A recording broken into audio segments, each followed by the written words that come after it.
Hello everyone and welcome back to the Joe Glacier YouTube channel. It's been so long.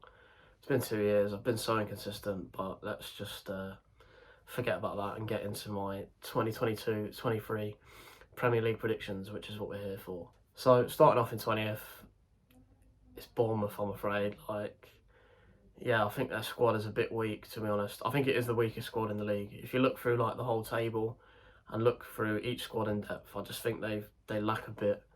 I think centre half, I think they're weak. I think it remains to be seen if Lloyd Kelly can do it in the Premier League. I think they're linked with Marcus Senesi at the moment from Feyenoord, left-footed centre half, Argentinian. So that could be good for them. And so we'll have to see if that gets done. I think Dom Solanke needs to step up. He was in the Premier League a few years ago, didn't really do anything. 29 goals last season. He was obviously Bournemouth's key player. So if they can get him firing, then that might give him a chance of staying up. But I think I'd like to see him sign another centre back. Maybe a bit more Premier League experience. They've got players like Jordan Zemura and Anthony on that left hand side who both did really well last season, but have obviously no Premier League experience. So I just think, for me, I think they're the weakest squad in the league, and I think it's going to take a lot for them to stay up. 19th, I've gone with Fulham, and it's one of them where I think every time they've come up, they've sort of tried to spend money, tried to not spend money, and it's not really worked either way. I think their key man is going to be Mitrovic. Can they get him firing? He's only ever scored, I think, 10, 11 goals in the Premier League at the most in a single season. We all know, last season, 40 odd goals. He was unbelievable. So if they can get him firing and they, and give him enough chances a game, they're obviously going to score a lot of goals if he gets going. But with Marco Silva, I think when he was at Everton and they went behind, they did really struggle to get points out of games. And obviously in the Championship, they've been used to just battering teams. They beat Luton 7-0 towards the end of the season. So I think it's going to be a difficult season for them. I don't mind their business. I think Kevin Mbabu is a decent signing for not much money.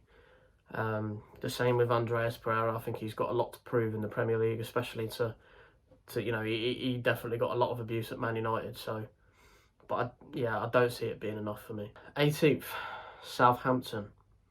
Now this is an interesting one because I did have a few teams there. I think Everton, Forest. I've sort of toyed with each team, but I think with Southampton, they've obviously focused on youth in the window. Bringing in Bazunu, Lavia, the striker Sekou Mara. But are they ready? They're all young players who have not played a lot of first team football. I know Bazunu was on loan at Portsmouth, but Mara, not been around long. Lavia's not really played any first team football. I do like the fact that they're going obviously youth. They're buying on potential, which is good. But I just think they'll struggle, and I think up front they look so weak. Che Adams, I think there's a few teams in for him. Adam Armstrong didn't really hit the ground running last year, and Mara is obviously an unknown quantity. So whether they can, adapt to the league straight away and score goals, I think it's going to be a struggle this year. And with Hasenhüttl, they can go on really good runs and win a lot of games, but they can also go on runs where they just lose 10 in a row. And because he has literally no plan B, he's very much 4-4-2, high intensity pressing, and they could lose Walker Peters as well. Chelsea are sniffing around, so I think it's going to be a difficult season for them this year. 17th, Everton. Now, as I mentioned, this was a team I was sort of thinking about for 18th. I don't think they'll go down, but I think their squad is looking thin. Midfield doesn't look the strongest. Allen and Decore are good players, but I think they get injured throughout the season, suspensions, and then you look past that and it's Dele Alli, who's not done anything for the last 3 or 4 years, Tom Davis, and up front I know there's rumours that Calvert-Lewin is out for 4 months, so yeah, I don't think Rondon is going to cut it either. So Calvert-Lewin is the key player to get him fit and I think with the fullbacks is probably the best part. Patterson and Mikalenko, getting crosses into the box for Calvert-Lewin to bang in headers. But yeah, I think they're going to struggle. I think their signings have been okay. I don't mind Tarkowski. McNeil is a decent player, but not really come out in the window and stamp their authority on the window, and really made marquee sort of statement signings. So I think it's going to be a year of struggle for Everton, and I feel like at the club there's obviously expectation to do better than they will. So whether Lampard will struggle with that, whether the players will struggle with that, it remains to be seen. 16th, I've gone for Nottingham Forest. I think they've done a lot of business and they're still in for a lot of players. So, and I don't know whether that can be a negative. Sort of like bringing in so many players. I know they had a lot of loan players last year. Obviously, Jed Spence was brilliant. James Garner was brilliant. So bringing in the profile of like Nico Williams is a really good replacement. Way too good for the Championship. Lewis O'Brien, has been really good at Huddersfield for the last couple of years, and Toffolo and Richards bring good depth there. I think it's about getting Brendan Johnson firing, and I think Awani will help him do that. And obviously Jesse Lingard has come in. Not sure about how he would do in a different sort of team to West Ham, but I think with Forest we can expect them to sit low and break with Johnson's pace. Awani, it looks like he's going to be the sort of Keenan Davis role. And Lingard, if he can get back to that West Ham form, we all know what he can do. So I quite like the profile of players they've brought in. I just think, is it going to take time to gel? And you want to get it right straight away. You want to recruit well and get off to a good start. And obviously Steve Cooper's a fantastic manager. So I think again Dean Henderson as well is a good addition. So I think Cooper knows what he's doing, and I think they'll be just fine. 15th. Brentford. I think they've done some shrewd business, to be honest. Lewis Potter looks like a good player, but obviously it's going to take time for him to bed into the Premier League. And they're I think they're close to signing Mikael Damsgaard at the moment, like at this point of recording. Looks, obviously scored against England in the Euros. Looks like a really good young player, and there has been big clubs after him.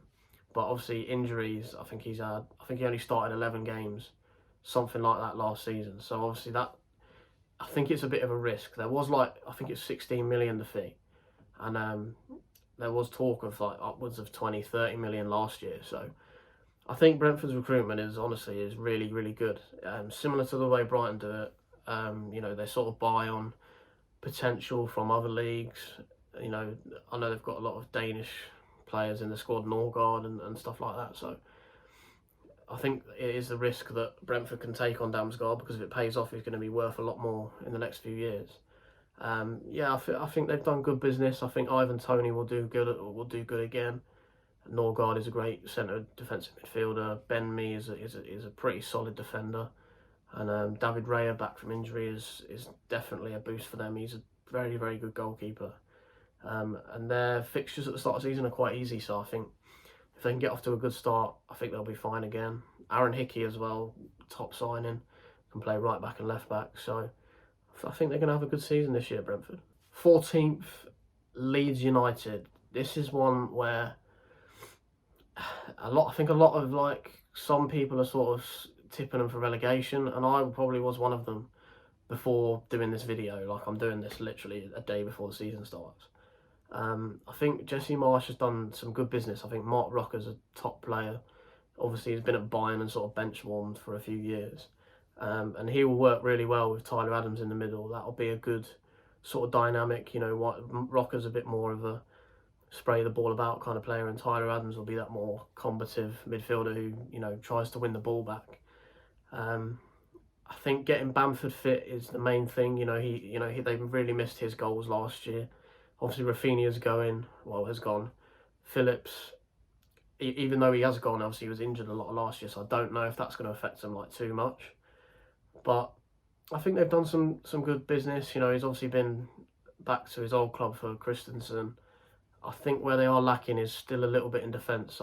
Not sure about Robin Koch, not sure about Cooper, not sure about Strauch, and left back Firpo. Honestly, he's one of the worst left backs in the league.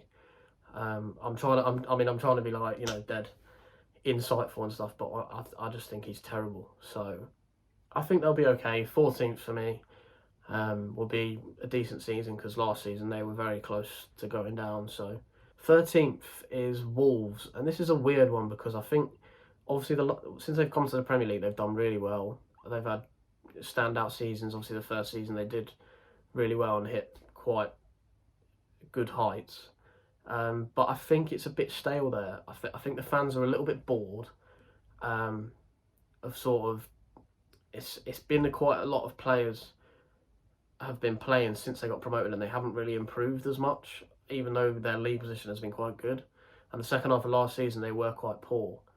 I think Nathan Collins coming in is a good player, and I think they're looking to play a back four. I know they've been playing a back four in pre-season, so whether it'll be him and Kilman, does that mean Cody's not going to play? Midfield is obviously strong with Neves, Dendoncker, Gibbs White, Matinho, but they are really lacking up front, and Jimenez is now out for like the first month of the season, and they're really going to struggle there. They've got no backup striker. Fabio Silva has gone out on loan to Anderlecht. So whether that's Hwang Hee-chan playing there or Neto or Podence, I think they're light up there, and they definitely need to bring someone in, because Jimenez wasn't as good as last season as what he was a few years ago. So yeah, I think they're a weird one, but I think they'll be fine again. 12th, I've gone with Leicester, and this is another strange one as well, because it just feels a bit stale again. You know, Schmeichel's obviously gone. They've got a few ageing players. Maddison has been heavily linked with Newcastle. He is the key player. Like, Maddison is brilliant. Had so many goal contributions last year. Patson Daka's obviously in his second season now, so hopefully, you know, he'll be a bit more important for them. Vardy will probably end up 17 goals, even though it feels like he's never played a game all season. So, but it just feels a little bit strange there. Fofana's been linked with Chelsea. Tielemans seems like he doesn't want to be there. I think they'll be fine. They've got some good players, you know, Maddison, Harvey Barnes. You know, James Justin is a great defender. Castagna, so they'll definitely be fine. But it's a weird one. I think they're a bit strapped for cash, so maybe selling one of them players and bringing in a few, you know, players for that money might be the option they go down. But yeah, I think it's going to be an average season for them, and I wouldn't be surprised if they finish lower than this, to be honest. 11th, on the cusp of very, very mid-table / top half, is Villa. Their business has been decent. I'm not sure about Diego Carlos. I think he'll be solid, but I think he's a bit error-prone from what I've seen. I think the key for them is keeping Leon Bailey fit and the fullbacks, because they're going to play narrow and pack the midfield with McGinn and Boubacar Kamara, great signing. But I think Cash and Luca Dean on the other side are going to be important to get balls in to Ollie Watkins and Danny Ings. That's going to be the main thing. I think the threat is going to come wide. But I think the problem with them is if they do that and the fullbacks get high, then I think teams will just attack them from the wings, and it will be tough for them to stop the crosses. So it will be interesting to see how Gerrard does this year. There's no doubt he's a good manager. So I'll definitely be watching some of their games and watching them closely, but I think they'll have a decent season. 10th is my team, Brighton and Hove Albion. This is one where I've sort of toyed with it. This could be me being a bit optimistic. You know, we've lost Yves Bissouma, who was our best player.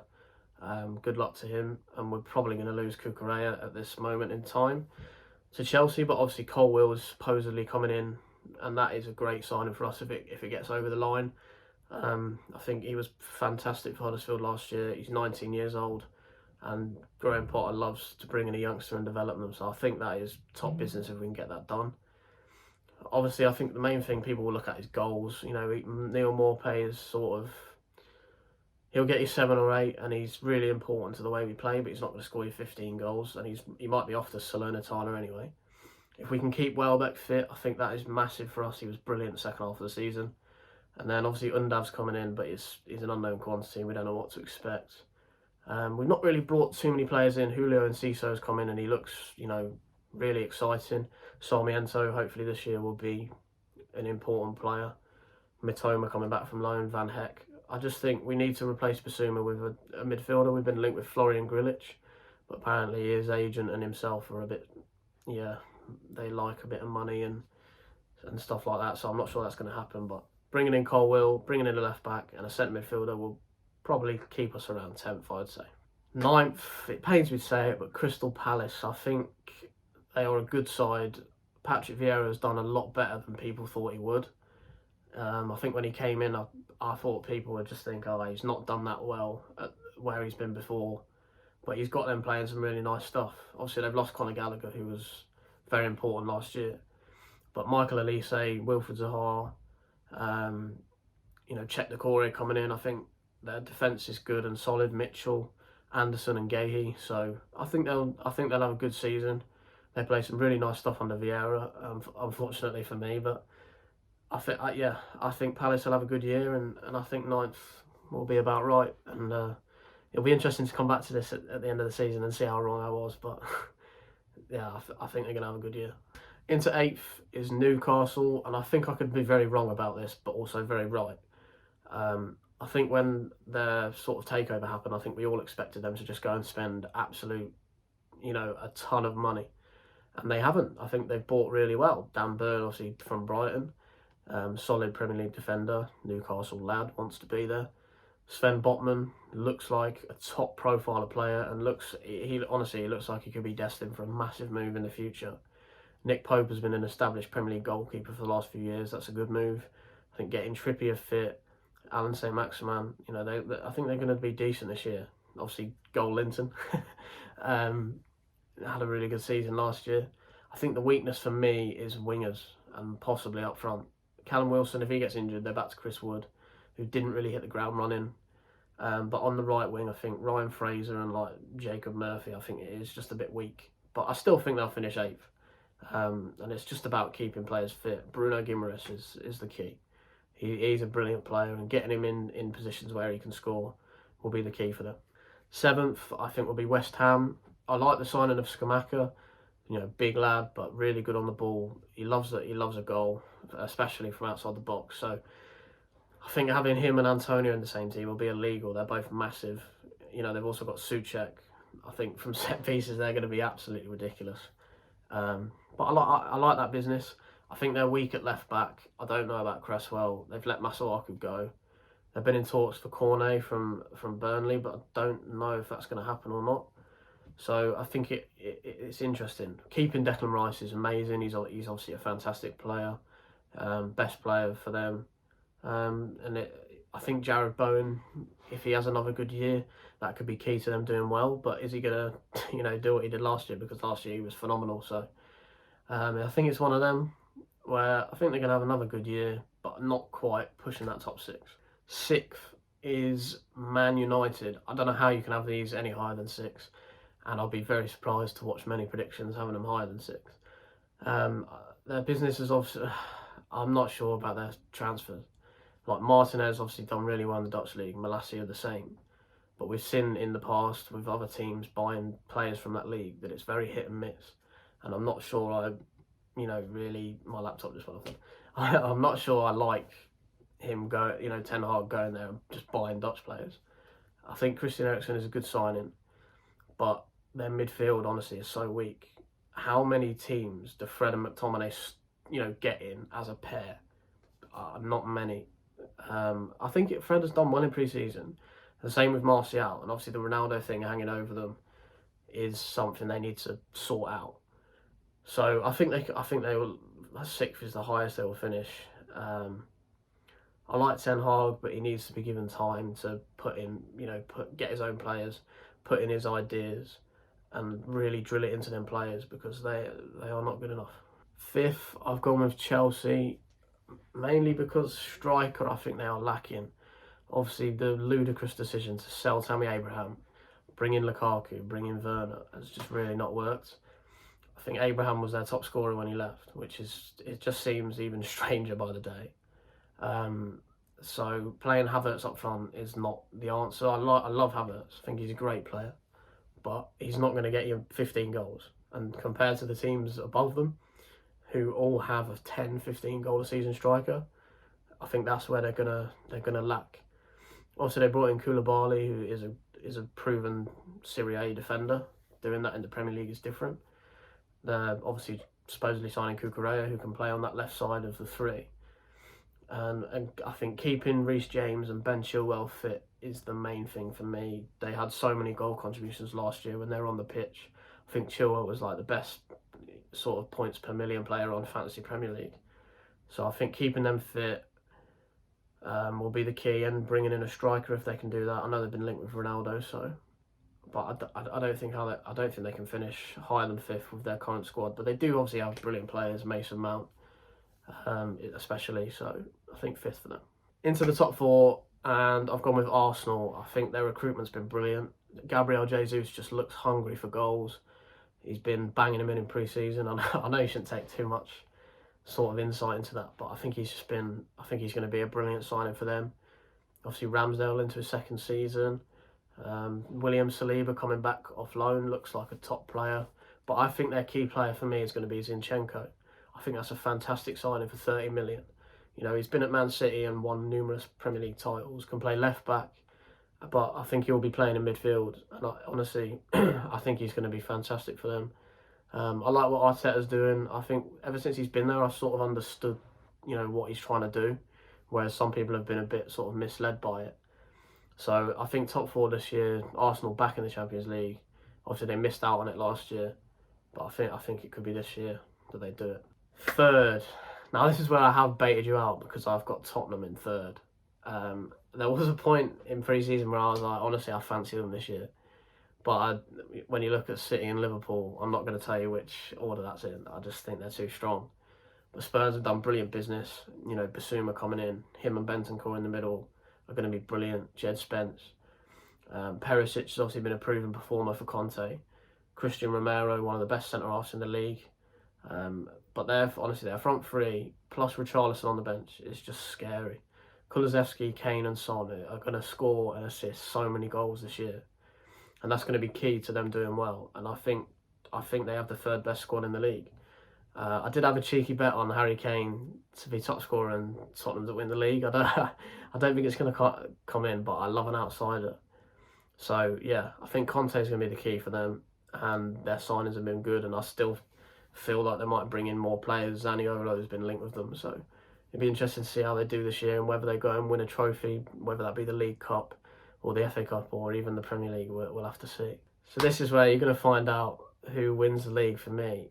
And in 2nd, well, actually, let's do 1st, right? Man City are going to win the league. Liverpool are going to finish 2nd. The reason I'd say that is because City are just so strong. I mean, they've won the league for 2 years without a striker and doing it with Haaland and with Alvarez as the backup. That just makes them so strong. I know they've lost, obviously, Sterling's goals, Jesus' goals, but bringing those 2 players in sort of covers for that. And it means Foden, Mahrez, Bernardo and Grealish, who they spent 100 million on, are going to get more game time. And I think that's just going to be key for them. Phillips, obviously, a great backup to Rodri, who is one of the best players in the league. Kevin De Bruyne, best midfielder in the league.